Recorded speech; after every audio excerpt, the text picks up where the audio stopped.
Some of you, not too many in this room I don't think, but I see a few of you who remember the oil embargoes of the 1970s. And what happened there was that OPEC didn't like, the Arab world didn't like what we were doing in Israel, and so they shut off our oil. We had long lines at the gas stations. We were afraid we were going to go into another recession like the 1930s. And so the U.S. Treasury Department came to me and other economic hitmen and said, look, you know, we can't let this happen anymore. We can't be held hostage to a bunch of Arabs.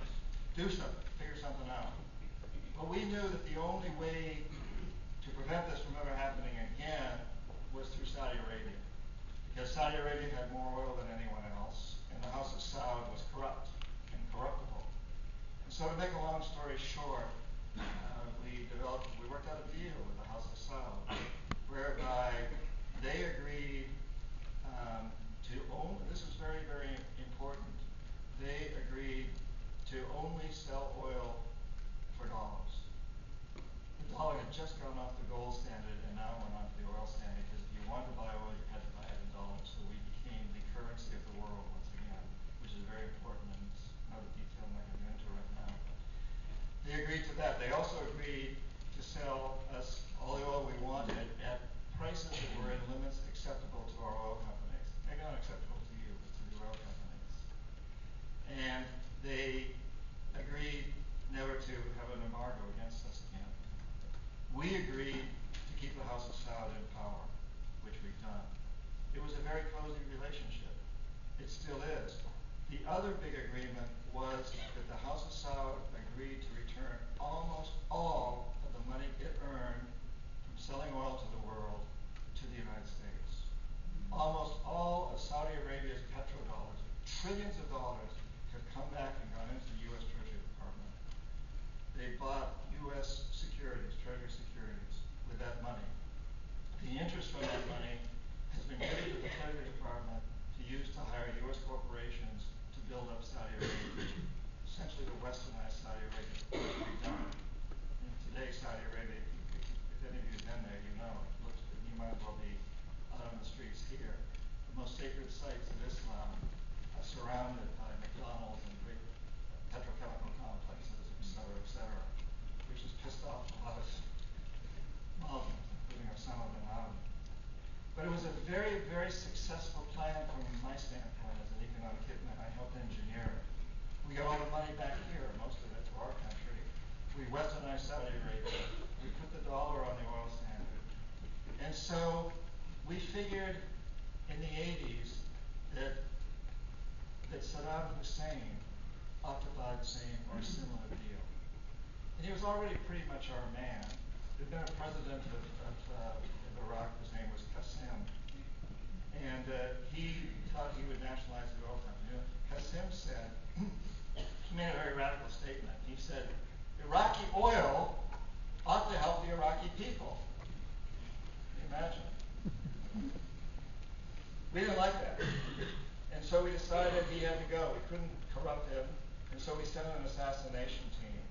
The assassination team was headed by a high school student, an Iraqi high school student who failed and managed to get himself shot in the process, and then fled to Syria, and his name was Saddam Hussein. He was a CIA assassin at one time, trying to assassinate his own president.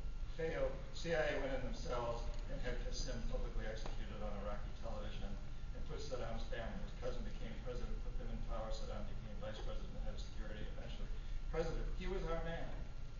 In the 80s, we went back in and said, we're going to sell you the same deal we sold the Saudis. But he didn't buy it. If he had, he'd still be running that country, and we'd be selling him nuclear power plants. But he didn't buy it. We sent in the jackals. They couldn't assassinate him. His security was too good, and he had too many lookalikes. You know, the way you assassinate a head of state is through his security forces. So, for example, in the case of Torrijos and Rolos, their planes blew up. Their planes blew up because a security officer put an explosive on the plane, who had been trained by us at the School of the Americas. You get through to the security officers. That's how you kill a president. That's right. We'll watch the movie The Sentinel, you know, Michael Douglas, that's about it. That's how you kill a president. And if the president happens to have look-alike doubles, and the security officers don't know who they're guarding, they're probably not going to take the risk. Because can you imagine killing one of Saddam's lookalikes, but we sure like he were, or your families. Couldn't take him out, so we sent in the military in '91. They destroyed his military. Could have taken Saddam out at the time, but decided against it because he's our kind of guy, you know. He's a strong man. He kept the Kurds under control. He's keeping the Iranians in their borders. We thought that by destroying his military, we sufficiently chastised him that now we can bring him around. Economic Hitman could in the 90s, but they didn't. He wouldn't buy. I don't know why. He wouldn't buy. So this time we sent in the military once again and took him out. So that's a kind of a brief summary of how the empire works. It almost always works with economic hitmen. 90% of the work we brought into our fold that way. Sometimes it doesn't work that way, so we send in the jackals. And when they don't do it, then and only then do we send in the military. An essential point here is that everybody knows that the military is there ready to go in.